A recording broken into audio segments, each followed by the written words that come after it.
നമസ്കാരം. സിറ്റി ന്യൂസിലേക്ക് സ്വാഗതം. KC തമ്പയ്യമ്മ സ്മാരക എവറോളിംഗ് ട്രോഫി വിന്നേഴ്സിനും KK നാരായണൻ നമ്പ്യാർ സ്മാരക എവറോളിംഗ് ട്രോഫി റണ്ണേഴ്സിനും വേണ്ടി നടന്ന ഉത്തര കേരള വോളിബോൾ ടൂർണമെന്റിന് സമാപനം കുറിച്ചുകൊണ്ട് ഫൈനൽ മത്സരം Munderi Kacheripparambu charms flood light ഗ്രൗണ്ടിൽ നടന്നു. സമാപന ചടങ്ങിൽ രാജ്യസഭാ MP ശിവദാസൻ മത്സരാർത്ഥികൾക്കുള്ള ട്രോഫികൾ വിതരണം ചെയ്തു.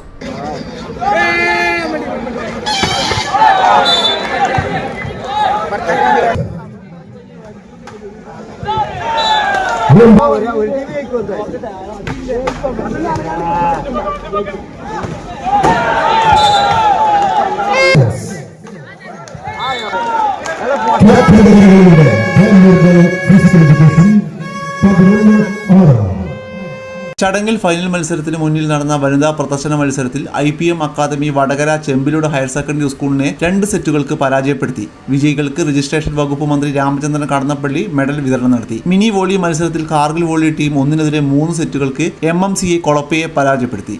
മേജർ ഫൈനൽ മത്സരത്തിൽ പയ്യന്നൂർ കോളേജ് 1-നെതിരെ 3 സെറ്റുകൾക്ക് ഗവൺമെന്റ് ഫിസിക്കൽ എഡ്യൂക്കേഷൻ കോളേജ് കോഴിക്കോടിനെ പരാജയപ്പെടുത്തി ജേതാക്കളായി.